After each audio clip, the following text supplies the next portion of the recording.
dulu bangunan sampean sorry ya 36 tidak pernah dilaporkan. Tidak pernah, Pak. Padahal sampean udah punya tipe 70 loh. Itu sudah nambah dapur. Serius itu bener, Pak. Sorry. Rumah saya itu 36 dulu waktu beli. Iya. Dan sudah nambah dapur, pasti dong nambah dapur. Iya, PBB-nya Dan saya nggak lapor. Itu saya jelaskan gitu.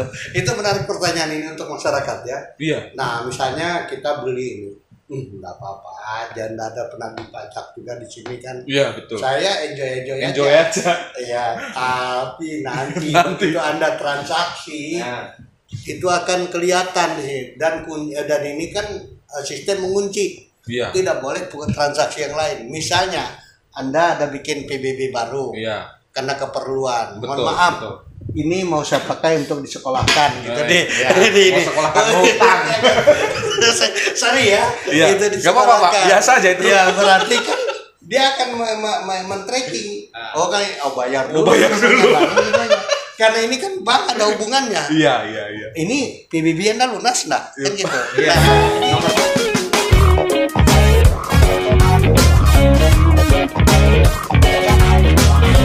Hari ini kita ketemu dengan Kepala Badan Pengelolaan Pajak dan Retribusi Daerah Kota Palangkaraya, Bapak Arantoni. Siap. Selamat pagi, Bapak Arantoni. Selamat pagi. Ini saya buka masker ya, karena jaraknya juga terana. Iya. Sehat Pak ya? Amin sehat. Nah, kita nih mau nanya nih Pak, banyak masyarakat yang nanya nih terkait pajak dan retribusi. Iya. Pajak itu apa? Terus berapa sih capaiannya? Nah, Iya. di sini kita bahasnya optimalisasi penggalian potensi pajak dan retribusi daerah Kota Palangkaraya. Nah, sebelum itu mungkin masyarakat supaya tahu, masyarakat pengen tahu nih berapa jumlah retribusi dan pajak daerah Kota Palangkaraya Pak tahun 2021. Iya, makasih. Jadi PAD kita kurang lebih 168. Jadi 117 kita dari pajak. Jadi dari pajak. Jadi kita berharap nanti indikator kinerja utama kita ini indikator kinerja utama atau capaian yang diinginkan oleh Pak Wali Kota ini kita naik terus setiap saat. Misalnya ini baru 69% dari total PAD. Nah, kita naikkan nanti 71 sampai terakhir Pak Wali Kota itu sekitar 72%. Iya, ada perbandingan antara penerimaan pajak dan retribusi dibagi dengan total PAD. Nah, iya. Bukan begitu. Memang ukurannya pasti ini. Karena PAD ini kan ada 4 komponen. Satu penerimaan pajak dan penerimaan. Kemudian yang kedua dari kekayaan daerah. Yang ketiga dari bagi hasil. Yang keempat dari pendapatan lainnya yang sah. Lain bagi hasil, tetapi itu PAD, komponen PAD, pendapatan hasil daerahnya.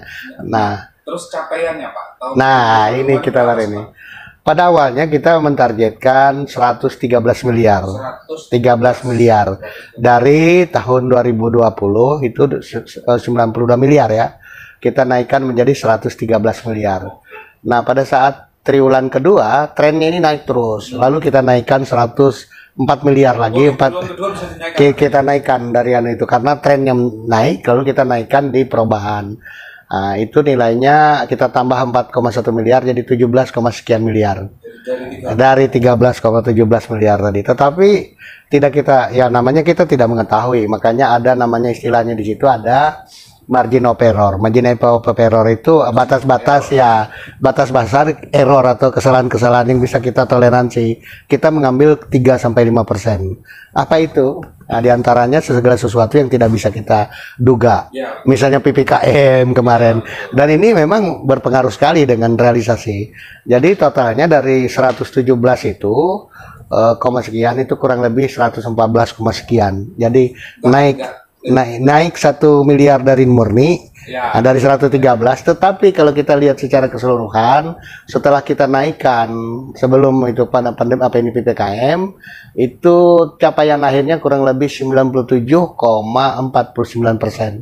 Jadi kita sebenarnya defisit 2,51% dari perhitungan kita, dari realisasi, dari target kita sebelum PPKM. Nah ini dari target itu kan otomatis nih Pak, misalnya dari murni perubahan terus ada penambahan target. Iya. Artinya kan ada nih yang mau dicapai di situ. Iya. Ada yang mau dioptimalkan. Iya betul. Nah yang nggak optimal itu apa? Gara-gara apa atau terus apa Pak? Nah ini ya mau tidak mau, bukan mau tidak mau, memang sudah kayak keniscayaan. Ini kan kita kalau sudah begitu kan PPKM kita tidak boleh mengatakan bahwa PPKM itu ini karena itu memang sudah terjadi. Nah, kita mensiasatinya memang yang utama ini karena PPKM. PPKM kalau kita lihat kalau kita rasakan kan yang mulainya kan bulan Juli, Agustus, September, Oktober. Nah ini puncaknya sangat berpengaruh. Kenapa dia berpengaruh? Karena memang tidak boleh ada keramaian, hiburan. Sedangkan hiburan kita sangat besar. Jadi hiburan kita kurang lebih di bawah 50% itu yang paling ini. Paling apa yang terpuruk. Iya, karena hiburan ini kan ini apa ini bertentangan ya, berbanding terbalik bahasanya. Berbanding terbalik dengan apa ini pelaksanaan hiburan berbanding terbalik dengan PPKM. Yang mana yang kita pilih? Apakah nyawa, apakah keuangan? Jadi itu.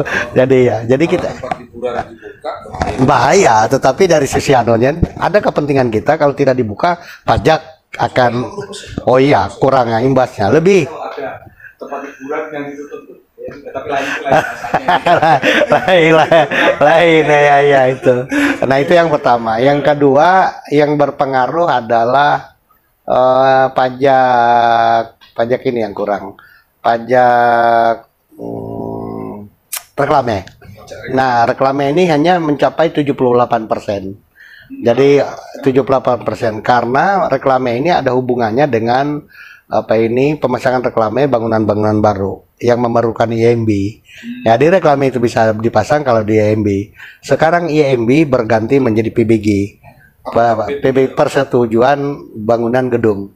Yang ini sesuai dengan PP 16 tahun 2020. Berpengaruh. Ya karena itu kan karena itu kan belum bisa dipungut ini karena sebelum perdanya ditentukan maka ya untuk sementara gratis pelayanan aja harus di situ. Tetapi tentu saja kita ini kan untuk masyarakat.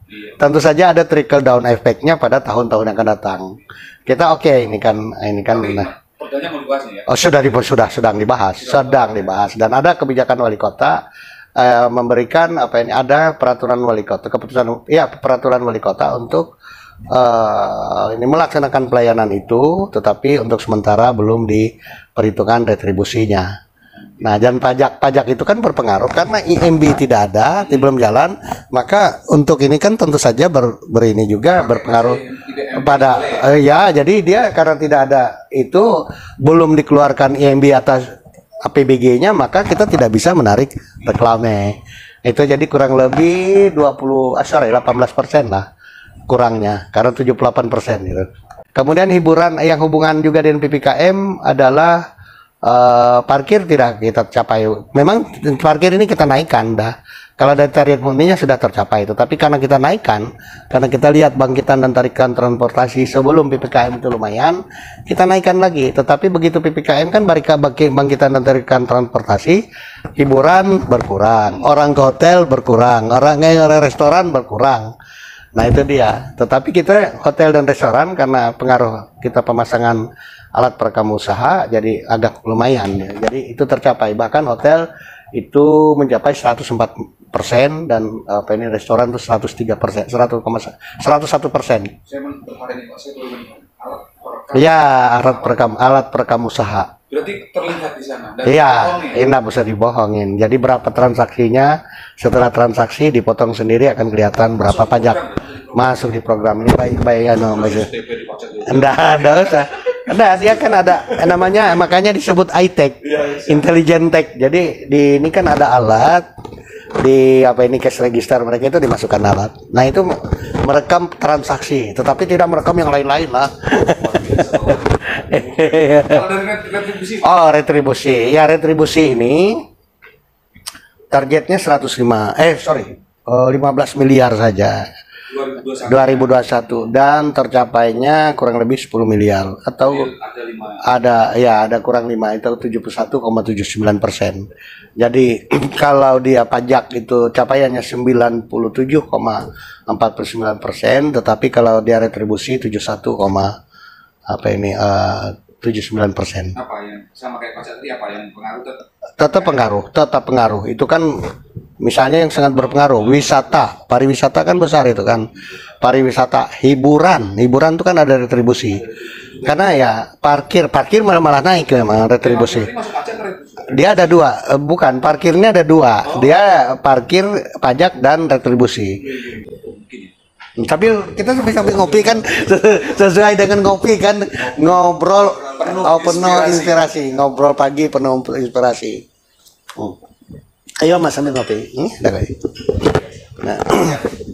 Dari beberapa item tadi, ada nggak kira-kira yang sebenarnya potensinya besar tapi mungkin yang belum tergali maksimal? Ada nggak yang belum tergali dari pajak ini sebenarnya? Oh pasti ada. Hampir ini kan optimal dalam kondisi pendataan yang ada. Ya, tentu saja ini masih banyak yang kita ini kan. Oh iya masih. Sudah terdata tapi belum. Iya masih banyak, masih ada. Itulah makanya tahun ini Pak Wali khusus tagline-nya untuk optimalisasi pendapatan asli daerah. Dan baru saya dengan Bu Sekda bersama-sama kita membuat sebuah rencana aksi bagaimana kita mengoptimalisasi ini. Di antaranya satu adalah pendataan yang masif gitu. Jadi kita karena begini, kita ambil contoh salah satu burung walet. Ada misalnya bangunan yang belum dibikin misalnya di data, lalu itu belum dibikin NJOP-nya. Kita tidak bisa narik datanya dulu. Tidak harus ada NPWP, NPWPD-nya, nomor pokok wajib pajaknya.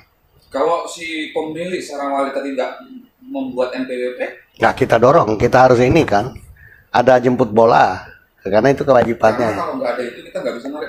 Nggak bisa, iya, makanya kita. Potensinya gede. Iya, iya. Walet ini kan persoalan global ini. Iya, ya. Nanti kita lanjut lagi. Kita ngopi dulu lagi. Yang ngopi lagi. Kita lanjut lagi setelah kita ngopi. Iya. Pak, terkait capaian di 2021 tadi, retribusi yang nggak optimal tadi ya. Pajak ya. Terkait pajak tadi apalagi Pak yang belum? Pajak ya tadi beberapa misalnya tadi kan yang berpengaruh sekali itu tadi kan ya hiburan. Yang kedua ada sedikit parkir. Okay. Yang ketiga air bawah tanah. Air bawah tanah ini belum maksimal karena apa? Karena memang ada surat dari Kementerian Pariwisata bahwa mereka bisa menunda pembayaran selama pandemi. Itu khusus untuk bidang-bidang pariwisata. Tetapi yang lain tidak ada alasan. Nah, yang bidang pariwisata, misalnya perhotelan dan segala macamnya ini bisa ditunda pembayarannya. Dan dia tidak kena denda. Kalau dia menunda tidak ada maka dia kena denda 2%. Tapi tetap akhirnya ngaruhnya di pajak tadi. Oh iya, pasti. Ya, karena pasti ada keringanan ke mereka ya, dari kumulatif. Tetapi kan kita kan sangat, makanya itulah keadilannya sebuah peraturan pajak. Dia nggak bisa bikin neko-neko gitu. Jadi pajak ini ada kalau ada transaksi. Ya, kalau orang tidak ada transaksi, mau kena pajak nggak bisa. Oleh sebab itu makanya dia itu self assessment. Jadi self assessment itu wajib pajak sendiri yang menilai berapa dia transaksinya, lalu kita hitung ini sekian persen dari itu. Nah, tapi kan akan ada pertanyaan. Lah, hotel dengan restoran kok bisa tercapai? Menariknya ya. Hotel dan restoran ini memang sudah kita sudah. Karena kita juga di samping kita menerapkan pemasangan alat perekam tadi kurang lebih 10% dari semua wajib pajak. Restoran itu masih 10%. 10%. Berarti masih banyak lagi yang belum dipasang tuh ya? Iya, tetapi intinya begini. Ini kan kita mengedukasi untuk wajib pajak ini taat membayar pajak. Betul. Kewajibannya. Kalau dia sudah kewajibannya ngapain kita harus pasang itu? Tapi memang harus dipaksa Pak, kewajiban kita harus dipaksa dikit lah. Dan tanda kutip. Tentu saja kita ini pendekatan humanisnya, pendekatan kulturalnya kan harus kita lakukan benar-benar. Nah, Selain itu yang naik, sehingga tadi hotel 104%, restoran 101%. Lalu ada satu yang naik juga ini adalah BPHTB. BPH perolehan hasil perolehan hak atas tanah dan bangunan. Karena begini, itu sudah kita naikkan dari awalnya 24 miliar menjadi 29 miliar. Nah, kita dari 24 miliar menjadi 29 miliar. 5 miliar kita naikkan. Ya, dalam kondisi pandemi. Nah, itu nanti kan ada fenomena yang kita ungkapkan di situ nanti. Nah, capaiannya 30 miliar. Dari berapa? Dari 24 miliar kita naikkan 29 miliar, capaiannya 30 miliar. Jadi kurang lebih 100 sampai 100. Nah, itu menarik karena pandemi kok bisa naik. Nah, itu dia menariknya begini. Justru kita naikkan kan. Kalau dia ini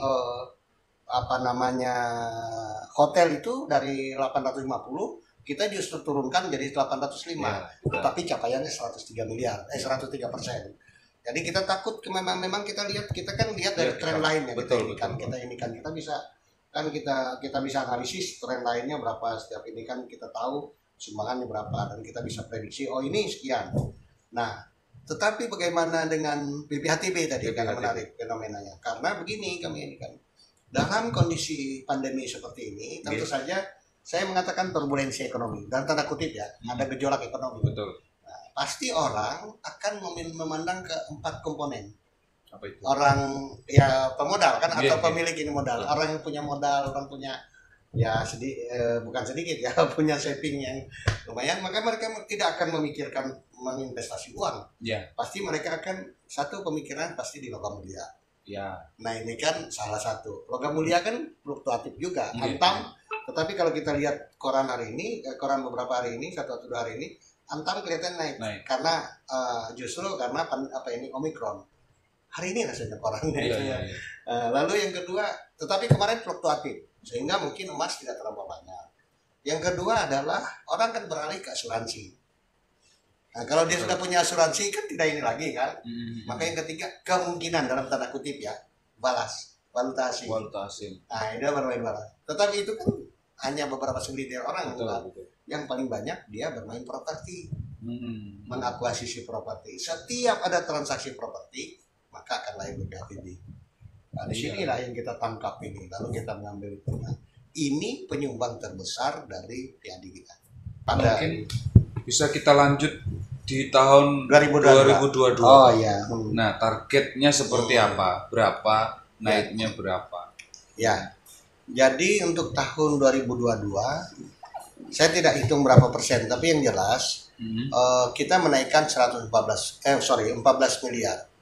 Kita naikkan lagi 14 miliar. Dari 117. Dari target kemarin, dari target awal. Kemarin. Kita naikkan 14 miliar. Jadi menjadi 131 miliar.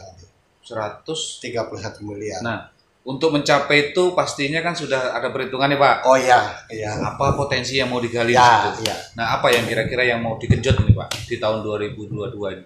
Semua tadi ya. Semua dari sektor tadi ya. Semua sektor. Jadi misalnya begini. Dari urut kacang yang paling tinggi ya. Kita memulai dari PBB, pajak bumi dan bangunan. Nah, kita karena kebetulan pajak bumi dan bangunan ini sampai tahun kemarin itu piutang kita 64 miliar. Yang kita tagih dapat 7, sekian miliar. Bukan 7, 5, sekian miliar atau hanya 4,7%. Nah, itu menjadi kita genjot pertama. Supaya apa? PBB capaiannya naik, piutang berkurang. Terkait piutang tadi dari mana Pak hitungannya? Nah, itu jadi piutang, begini Pak? Piutang itu memang PBB ini itu adalah migrasi atau gimana ya? Itu penyerahan dari KPP Pratama. Iya, betul. Pajak KPP pajak Pratama itu, kantor pajak Pratama. Betul. Yang dikelola oleh pusat, yang ada di perwakilannya ini ada. Lalu ini diserahkan kepada daerah. Tepatnya pada 2014. Betul. Nah, itu memang sudah ada piutang di sana. Sudah ada piutang. Jadi piutang ini begini, karena dia kan PBB ini misalnya nama Aratoni misalnya. Betul. Retoni di situ, lalu dia ini tapi tidak dibayar, ini kayak argometer. Oh iya. Kalau betul. dia tidak bayar dia selama 2 tahun, maka dendanya 24% Betul. dari pokoknya. Ini lagi bertambah lagi, naik terus ini. Nah, tapi ada 6 fenomena di situ, ada 6 kemungkinan. Kan orang itu sudah jauh-jauh dulu. Iya. Ada yang dari 2005. Begitu kita bikin dalam suatu sistem, ternyata itu ada yang dari 2004, 2005. Nah, itu jadi kita ada 6 kemungkinan. Yang pertama, objek atau subjeknya tidak ada. Nah, itu kan tidak ada. Gimana kita nagih pajaknya? Iya. Subjeknya atau itu yang bisa dibuang. Nah, dihapus. itu nanti. Piutangnya. Nah, piutang. Nah, nanti itu bisa dihapus. Iya. Tentu saja kan ini akan menurunkan Betul. beban kita. Yang kedua, subjeknya ada, tetapi tidak ada objek. Subjeknya ada, tetapi tidak ada objeknya. Misalnya tanah di sini ada, tetapi tidak ada nama nama pemiliknya, tidak ada NOP, tidak jelas NOP, tapi sudah terekam. Itu piutang juga. Gimana kita nagihnya? Nah, terus gimana? Nah, itu. Yang satu lagi, saya ada namanya, tanahnya sudah tidak ada. Lu kok bisa? Ya, kan dibeli orang. Oh iya. Dibeli orang, tetapi dijual, tetapi tidak dihapus. Karena dia kan tidak by system dulu. Jadi tetap yang jadi pajaknya kita gitu ya. Tetap. Jadi itu menjadi piutang. Iya, itu. Betul. Jadi 2 itu kan. Nah, yang ketiga, memang ada jadi misalnya memang sudah ada tetapi tidak ditagih dengan baik. Nah, yang keempat, dia sudah berubah menjadi pasus dan pasum. Iya kan? Masih diano. Iya, masih di ini kan. Padahal pasus dan pasum tidak boleh di PBB. Nah, karena ini fasilitas umum, fasilitas. Iya. Nah, sosial. Itu harusnya diano, Pak. Didata ulang itu berarti. Nah, itu dia tadi hari ini. Makanya itu pendataan ulangnya itu nih. Yang terakhir nih masih bermasalah hukum. Nggak bisa kita otak-atik. Tetapi karena tidak dilapor, lalu ini argumenternya masuk terus. Iya, jadi piutang terus. Jadi piutang. Jadi ada 6 itu tadi. Itu yang kita lakukan tadi. Kita sudah lakukan itu. Tentu saja harus ada payung hukumnya. Iya. Ini wali kota nanti akan mengeluarkan peraturan wali kota. Kemudian ini dari bulan Januari ini sudah kita pendataan. Kemudian kita lakukan penataan ini, lalu ada pengelompokan yang 6 tadi, ada tim-timnya itu. Nanti kalau memang ini kan dihapuskan. Nah, lalu dievaluasi. Itu satu. Yang kedua lagi, yang nomor 2 adalah reklame. Sama juga gitu. Itu kita ini kan. Kita data. Reklame tadi kan jadi masalah tadi di tahun 2021 tadi. Nah, itu di tahun 2002 ini gimana? Masih? Ya tetap. Kita lihat dari potensinya nanti. Perdanya gimana? Perdanya ya kan tetap. tadi berubah tadi dari pajak reklame jadi apa tadi? Dia pajak reklame tidak berubah. Yang berubah ini adalah retribusi IMB. Tetapi ada hubungannya. Orang membangun ini kan ada reklame. Iya, betul. Yang jalan sekarang ini kan kita menghitung yang sudah ada. Padahal potensinya kan ada, orang menghitung perkembangan ini kan. Kalau kita tidak masukkan dalam sebuah perhitungan kan tidak masuk dalam potensi nanti. Gitu. Nah gitu, jadi tetap. Jadi itu kita lihat kan, kita sisir lagi, siapa tahu reklame ini juga belum ini. Nah betul, itu yang kedua, yang paling anunya. Dan sampai 11 itu semuanya ada. Jadi optimalisasi itu kita lakukan. Itu di tahun 2022. Kenapa kami berani menaikkan 14 miliar Kenapa tadi? Itu Pak? Ya di situ tadi. Kemudian upaya digitalisasi sangat masif. Oke, sudah digitalisasi sudah dilakukan oleh Pak Wali Kota. Kemudian itu intensifikasi ekstensifikasinya nanti itu di misalnya PBB juga. Dia awalnya misalnya dulu bangunan sampean sore 36. Tidak pernah dilaporkan. Tidak pernah, Pak. Padahal sampean udah punya tipe 70 loh. Sudah nambah dapur. Serius bener, Pak. Sorry. Rumah saya itu 36 dulu waktu beli. Iya. Sudah nambah dapur, pasti dong nambah dapur. Iya, PBB-nya dan saya nggak lapor. itu manusiawi. Tetapi itulah petugas pajak. Iya betul. Untuk melihat itu lalu kita catat, kita konfirmasikan. Oh ini, karena ya itu tadi karena ada transaksi, ada kenyamanan, wajarlah redistribusi tadi kepada masyarakat yang lain. Itu hubungannya tentang pajak. Jadi keadilannya itu ada. Tapi Jadi jangan yang kayak Pak, banyak nih Pak kasusnya misalnya di perumahan tuh. Iya. Kalau misalnya sudah lunas nih perumahannya. ya, ya. Tapi kalau dia nggak melakukan transaksi, dia nggak akan bayar pajak itu Pak. Nggak Kecuali dia mau utang misalnya. Nggak jadi masalah itu. Nggak jadi masalah buat kita. Nah itu Karena- padahal potensi ya. loh Pak itu. Itu Iya. nggak bisa ditagih Pak. Gimana nagihnya? Sebenarnya begini dia. Makanya yang ini. Makanya misalnya kayak kemarin saya mau coba nanya itu, Ya. Mas sampean bayarnya berarti dari tahun ini ke tahun Nah itu saya jelaskan gitu. Itu menarik pertanyaan ini untuk masyarakat ya. Iya. Nah misalnya kita beli ini, nggak apa-apa aja, nggak ada penagih pajak juga di sini kan. Iya betul. Saya enjoy aja. Iya, tapi nanti Nanti. begitu Anda transaksi itu akan kelihatan sih dan ini kan sistem mengunci. Iya. Tidak boleh bukan transaksi yang lain. Misalnya Anda ada bikin PBB baru. Iya. Karena keperluan. Betul, Mohon maaf. betul. Ini mau saya pakai untuk disekolahkan gitu deh. Ya, mau sekolahkan utang. Sorry ya. Iya. Itu Gak apa-apa Pak, disekolahkan. biasa aja itu. Ya berarti kan dia akan men-tracking. Bayar dulu. bayar dulu. Karena ini kan bank ada hubungannya. Iya. Ini PBB Anda lunas nggak? Kan gitu. Iya, Gitu. nomor PBB-nya Oh ada. iya, pasti ada. Maka di situ bertahun-tahun itu nggak dibayar. Iya, nah itu dia kan ke situ. Tapi kita juga tidak mau seolah-olah itu menjebak masyarakat. Makanya itu dilihat. Nah, set begitu. Oh, lalu disuratin. Bapak menunggak sekian perlu ini. Nah itu ada nggak upaya itu? Ada. Belum Mas? Ini 2 tahun ini begitu. Oh gitu ya? Ya, tetapi kita menyisir yang dari besar-besar dulu. Oh iya betul. Ya, Yang lalu kecil-kecil karena nanti. gini, undang-undang itu yang harus dibayar itu 5 tahun terakhir. Itu yang jadi piutang. Iya, jadi piutang. itu semua piutang dari atasnya. Tuh. Nah, kita tidak boleh menghapuskan. Oh, ini karena 5 tahun terakhir nih, lalu kadaluarsa, lalu tidak usah dibayar. Enggak. itu tetap ini kan karena ada pengakuan utang, udah. Iya. Kalau dia sudah pernah bayar itu pengakuan utang. Kalau dari awal tidak ada dibayar kan, nah ini yang kena 6 tadi.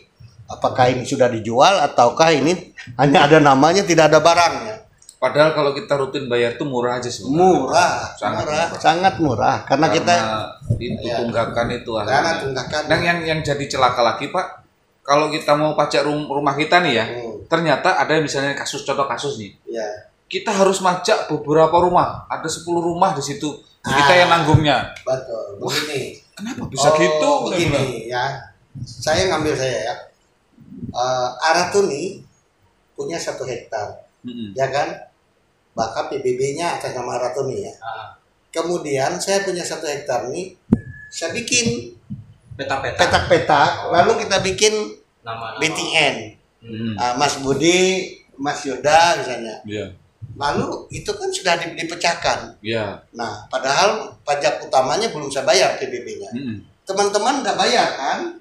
Tapi dibagi. Lalu Mas Yoda tadi mau keperluan lagi. Iya, mau utang. Mau sekolah. Nah, untuk keperluan gitu kan. Nah, ini. Lalu ini. Ternyata ini pajak utamanya belum dibayar. Lengket, Mas. Iya itu. Maka itu dipecahkan. Jadi saya ini kan pemecahan ini, saya bilang kan nggak adil dong. Lalu kita menunggu lalu harus bayar yang punya saya baru dapat. Iya. Itu. Iya. Maka kita bagi. Ini bagian Mas Yuda. Ini bagian Mas Yuda.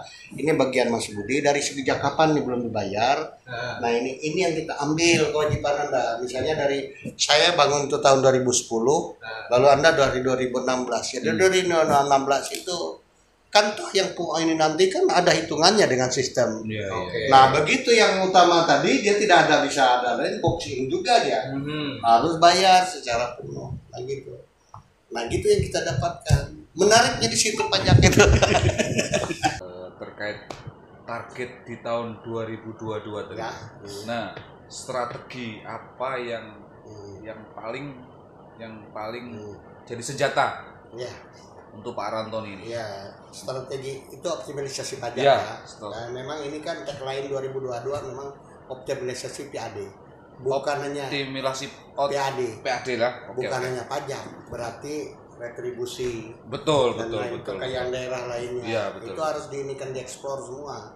Itu keinginan wali kota karena tidak bisa tidak, karena kita sumber pembiayaan kita kan sudah mulai apa ini? Mulai berkurang terus dari pusat ini. Bukan karena pusat curang, enggak, karena memang keadaan ekonomi kita seperti itu kan. Memang dari sudah refocusing, iya refocusing semua ini kan urut kacangnya di sana. Jadi kita ini makanya kemarin tahun 2021 kita didampingi oleh BPK, pemeriksaan mereka, kemudian mereka memberikan rekomendasi supaya mendorong kemandirian fiskal. Apa yang dimaksud dengan kemandirian fiskal? Ada kemandirian daerah itu untuk membiayai dirinya sendiri secara otonom dan dengan mengeksplor potensi-potensi yang potensi PAD yang memungkinkan. Nah, jadi tahun ini yang pertama itu pendataan tadi ya. Pendataan tadi, karena dengan data ini tadi yang valid, dia bisa mengontrol dan masuk ke dalam database. Dia tahu dia nanti berapa yang belum ada. Sebenarnya sudah ada tetapi belum ada NPPD-nya, nomor wajib pajak daerahnya, supaya itu karcis masuk kami untuk bisa menagih. Kan begitu banyak itu nanti yang sudah ada nih, itu bukan kesalahan masyarakat 100%, berarti kesalahan kelalaian kami. Maka itu kita data, kita masukkan itu, tinggal kita masukkan lagi. Nah itu kita berikan surat supaya mereka bayar. Kalau ini kan tidak diberikan. Yang kedua tadi sosialisasi secara masif. Jadi kita sosialisasi, nggak boleh dong kita ujuk-ujuk langsung surat tagihan. Jadi harus juga ada informasi. Anda lagi pajak ini sekian. Nah ini kalau tidak dibayar, kalau tidak diinginkan maka ada denda administrasi 2%. Yang kedua. Yang ketiga, optimalisasi penagihan. Data sudah ada. Ya, sosialisasi sudah. Kemudian penagihan. Nah, ini anunya. Jadi tidak bisa sekarang ada dialog teman-teman ini, kebetulan mantan Bapenda katanya memang digitalisasi sudah oke, tetapi digitalisasi bagi masyarakat menengah ke atas yang melek dengan digital. Tentu saja ada masyarakat yang marginal, yang mungkin infrastrukturnya misalnya handphonenya yang masih Nokia dulu, nah itu tidak bisa juga. Tetap kita lakukan, itu kan tetap dilakukan. Yang sudah punya handphone bagus tetapi tidak paham, kita berikan namanya digitalisasi pelatihan literasi digitalisasi. Artinya kita membantu mereka untuk ini. Karena kalau kita lihat, saya pikir hampir 90%, mohon maaf ya, kita tidak ada penelitian, tapi dalam asumsi hampir 90% masyarakat Pulang Raya punya Android kan. Kalau sudah Android berarti bisa mengakses ini data. Harusnya bisa mengakses. Tetapi kan belum tentu orang ini kan, orang perhatian itu. Jadi betul. Kita tetap mendatangi secara konvensional. Ini tadi sistem penagihan tadi. Jadi ada juga, bukan berarti kita ini kan supaya mengingatkan. Kita ini saling-saling mengingatkan, bukan karena mens rea itu. Keinginannya untuk melawan tidak bayar pajak, enggak. Tetapi mungkin karena dia lupa. Sangat memungkinkan tuh. Karena bukannya diurus pajak gitu. Bukan yang ngurus pajak, banyak persoalan-persoalan lain. Nah, petugas kamilah untuk mengingatkan itu.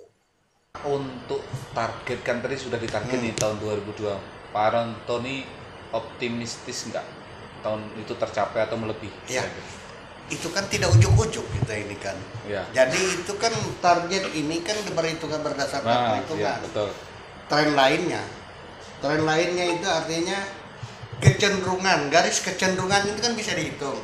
Misalnya Y prediktor sama dengan berapa konstantanya kali berapa nilai dengan variabel, kali variabel. Betul. Itu dapatnya. 131 itu tidak ujuk-ujuk. Kita bandingkan 8 sampai 9 tahun yang dulu. Kita ini kan, ini tren lainnya, ini tren lain ini kira-kira dikonfirmasi lagi dengan potensinya, potensi yang sudah ada dan potensi akan datang. Itu kan bisa kita ini kan, Karena itu kerjaan kita itu aja. Oh ini kita potensinya ini. Artinya Kita dari target update tadi lagi. yakin lah, yakin. Sangat yakin. Bukan ujuk-ujuk itu, bukan ini. Salam yang nanya.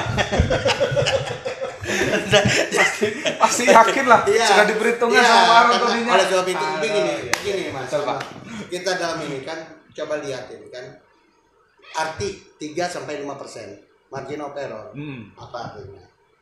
Artinya kalaupun tidak tercapai paling rendah 95%. Ya. Nah, tetapi kalau dia tercapai, kalau perhitungannya baik, tidak akan melebihi 105%. Jadi sebenarnya, mohon maaf, kalau orang bangga karena 146%, itu sebenarnya dia tidak memperhitungkan betul-betul. Salah berarti Pak ya? Bukan salah. Saya tidak boleh menyalahkan, tetapi harus lebih teliti. Saya pikir misalnya targetnya ini 100, terus jadinya 150% itu wah, keren kan? Iya. Capai. Itu, tetapi dari segi akademik kan orang paham yang orang ini kan. Berarti Wah, salah, ini tidak. berarti kamu kemarin salah prediksi. Bukan salah prediksi, kurang tepat. Kurang teliti. Nah, itu pelajaran itu. Oke, menarik perbincangan kita. Pak Antoni, terima kasih waktunya. Oke, Luar kasih. biasa ini. Kita sudah diterima nih. Biasanya kita di jalan-jalan aja ini diterima Pak Kadis luar biasa. Jadi untuk masyarakat yang melihat tayangan ini, kalau memang menarik mohon di-like. Kalau memang itu berguna bagi masyarakat dan kita, monggo di-share. Untuk mendukung kami, tolong subscribe. Baik, Mantap. kita tutup acara ini. Assalamualaikum warahmatullahi wabarakatuh. Selamat siang semuanya. Salam sehat. Salam sehat. Salam kopi. Salam kopi. Salam ngopi. Ngobrol penuh inspirasi. Oke.